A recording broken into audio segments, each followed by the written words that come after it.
Hey guys, and Donkey Kong Bonanza is only a few days away, and I am incredibly excited, just due to the fact that it's being developed by the team that has made some of my favorite games of all time, like the Galaxy games and Odyssey, and also the fact that it's paying homage to a lot of older Donkey Kong games.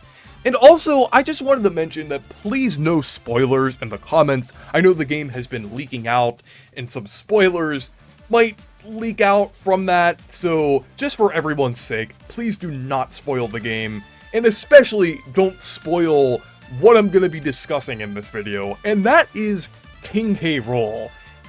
There has been a lot of discussions surrounding King K. Rool either being in Bonanza or not, and there's either people dismissing the possibility altogether, or holding out hope, even with a little bit of cope. I've been watching a lot of Uncle Al's theories about whether K. Rool is going to be in the game or not, and I'm really enjoying them. I definitely agree with a lot of them, because I'm kind of coping for K. Rool being in the game as well. I really want K. Rool to be in Donkey Kong Bonanza, and I think there still is the possibility of K. Rool being in the game as well. But if he's not in the game, I don't really think it will be a huge deal. I don't think that's going to ruin the game, or make it any less interesting than it already is. I just don't think it will change too much if he's not in the game. But I do understand why people want K. Rool to return. I personally really want him to return at some point. And it has been nearly 20 years since he's been the villain, and 26 years since he was the villain in a mainline game. It has been quite a while since K. Rool has had the spotlight. And he is really as important to the series as Bowser is to Mario. He is basically the main villain of the Donkey Kong franchise, despite the fact that there have been several games without him being the main villain. He's basically a core part of the identity of the franchise.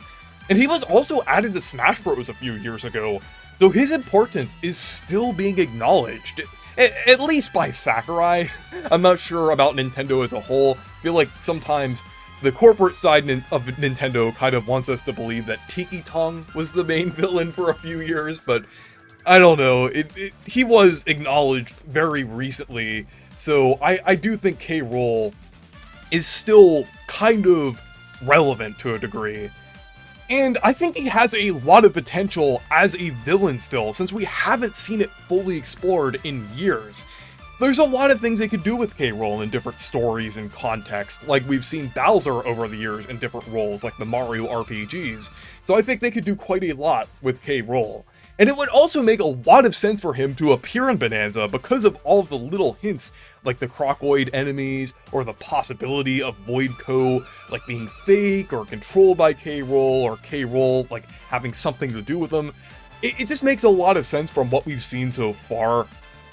But at the same time, if he's not in the game, I don't really think it will be a huge issue, because this game already has a ton of great things going for it. It already has a ton of personality.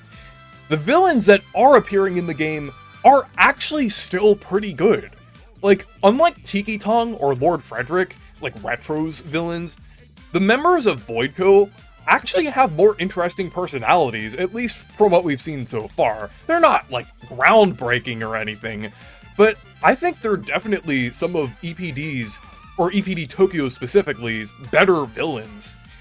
They have a much more distinct identity, going for a mining company with each member serving a different role. Each of them have very memorable designs, and I think they could definitely be some pretty memorable villains here. And Void Kong himself also has a very distinct theme of being fake, with his gold teeth, faux fur coat, and a clip-on bow tie. He's just very phony all the way around. And some people have speculated that he might be controlled, or a different form of K. Rool, but even without that, I still think he has a very interesting and kind of funny identity there. I think it still works on its own pretty well. And Voidco actually kind of does remind me of the Kremlings, but in the best possible way. Rather than being a cheap imitation like Lord Frederick, they're reminiscent of them in the sense that they have a distinct theme with some clever little quirks and an interesting personality. I don't think they will be as iconic as the Kremlings, but I do think they will be pretty interesting. I really like their motif, I really like their theme all around, and I feel like this game could prove that they are pretty good Donkey Kong villains. Maybe not as good as K. Rool and the Kremlings, but I do think they could be pretty interesting. And another thing, K. Rool or not, EPD Tokyo seems to have a great creative vision for this game. If he's not in the game, they might have felt that they wanted to do their own thing and they didn't really feel like shoehorning K. Rool into it.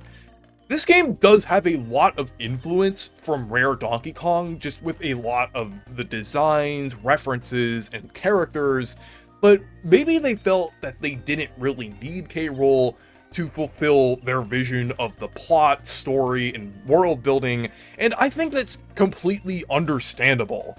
We've already seen with games like Galaxy, Odyssey, and even Donkey Kong Jungle Beat that they are capable of some very fun world building and creative premises, so I definitely trust that they will create a really interesting Donkey Kong story here. And another thing, K. Rool isn't the deciding factor in whether a Donkey Kong game is being excellent or not. I remember seeing a comment under one of my posts a little while ago, and I know this person wasn't saying this in bad faith at all, I completely respect what they were saying, but they were saying something along the lines of the fact that K. Rool possibly not being in the game, meaning that it won't be the best of the best. And, well, I kind of understand where they're coming from, I disagree. While K. Rool is a great villain, I definitely don't think it's the deciding factor on whether a Donkey Kong game can be the best possible Donkey Kong game. Tropical Freeze is incredible and is one of my favorite Donkey Kong games of all time, up there with Diddy's Conquest. And that game has a pretty lackluster villain, I've already mentioned with Lord Frederick, basically this kind of being an imitation of K. Rool, but it's still incredibly well designed and very creative as well. And Bonanza looks like it will be incredible despite K. Rool's possible absence, with its innovative mechanics, well thought out design, and gorgeous visuals. It just looks like it will be an incredible game on its own, even without K. Rool, and I am just really excited. So anyways, those are my thoughts on K. Rool possibly not being in Donkey Kong Bonanza. Like I said, I still think there's the possibility of him being in the game, and I think that would be incredible if he was, but I don't think it's the end of the world if he's not in the game. But again, if he is in the game or not, please don't spoil it in the comments if it's leaked out already, just for everyone's sake. So anyways, thank you guys for watching this video. Make sure to leave a like and subscribe for more, and make sure to check out my Discord server and Blue Sky if you want to. Stay perky!